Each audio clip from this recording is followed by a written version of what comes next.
Welcome back, everyone. My name is Patrick. You're watching the Oilers Rundown.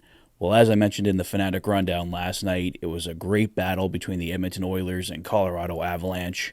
If that's a preview of a possible Western Conference final, I think it would make a hell of a series. These are two teams that I felt were very evenly matched.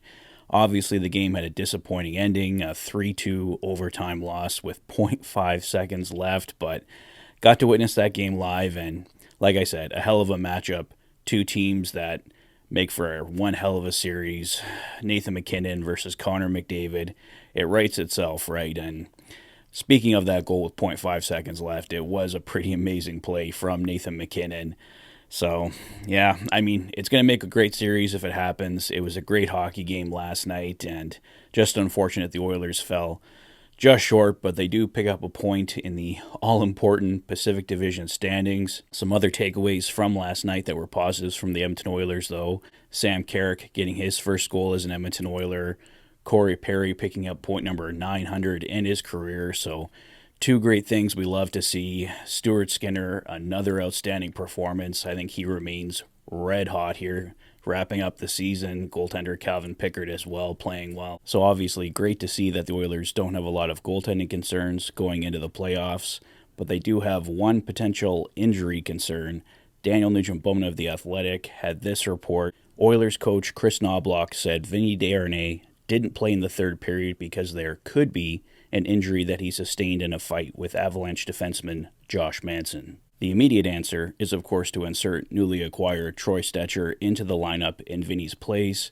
Hopefully Vinny isn't out too long. The Oilers have been pretty fortunate with injuries up till this point, and they do have a bit of time here. That was Game 65 last night. Do have a bit of time to get Vinny back up and going again. We don't know how serious the injury is. I saw the fight firsthand. Pretty vicious. Vinny and Manson were going back and forth pretty good there, so hopefully it's nothing too serious with Vinny and we can get him back here before the playoffs, if not sooner. But the Oilers do have some depth to call on in Troy Stecher and possibly even Philip Broberg if needed. So we'll continue to monitor that situation over the next few days, possibly weeks. But we also have some news on the goalie front. The Oilers appear set to add another goaltender to their development system. U Sports reporter Ben Steiner delivered the news yesterday that U Sports goaltender Connor Ungar will sign an NHL contract with the Edmonton Oilers and be assigned to the minors. Steiner notes that Ungar had a .932 save percentage as an Ontario University Athletics rookie and made 41 saves against the University of Northern BC. Although a rookie, Ungar caught NHL and other professional eyes through his first OUA season with the Brock Badgers, posting one of the best seasons since now Stanley Cup champion and NHL regular Logan Thompson graced Brock in 2018-2019. While he could return for another 4 seasons with the Badgers, his ability to dominate the OUA West with a .932 save percentage and 3 shutouts caught the eyes of the pro game, potentially enough to earn an NHL contract, considering he's just 22 years old. Sources have indicated that the Edmonton Oilers are leading the charge on adding Ungar, leading choices among offers he's fielding. However, there has been nothing official from the Oilers on this yet. The Oilers are at 49 contracts, so they do have the ability to sign one more player. If Ungar is signed in the next while, I'm guessing we see him assigned to the Fort Wayne Komets. The Bakersfield Condors could go with Olivier Rodrigue and Ryan Fanti between the pipes, and Jack Campbell could join the Oilers as the number 3 goaltender for the playoffs.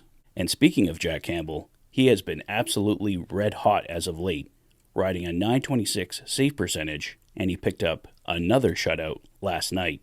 A great sign for the Oilers if he's needed to draw in at some point, and of course, for potential trade value this summer. As we take a quick look at the Pacific Division standings, we can see the Oilers remain in second place with 84 points, 8 points back of the first place Vancouver Canucks, but the Oilers do have 3 games in hand. The LA Kings are in third with 79 points, but the Golden Knights are right behind them at 77 points and have a game in hand.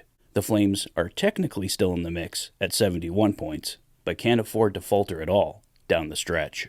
The Oilers are leading the charge as of late with a 7-1-2 record over their last 10 games, but I imagine final positions won't be determined until Game 81 or Game 82. Well, that's all the latest, guys. Let me know your thoughts on Connor Ungar. Do you think he would be a great add for the Edmonton Oilers goaltending depth, possibly joining the Bakersfield Condors as soon as next season? Let me know your thoughts where the Oilers finish in the standings. Who do you want to play in the first round? Let me know in the comment section below. If this is your first visit to the channel and you like what you see, please consider liking and subscribing for all the latest Oilers content. You've been watching the Oilers Fanatic. Thanks for being a fan.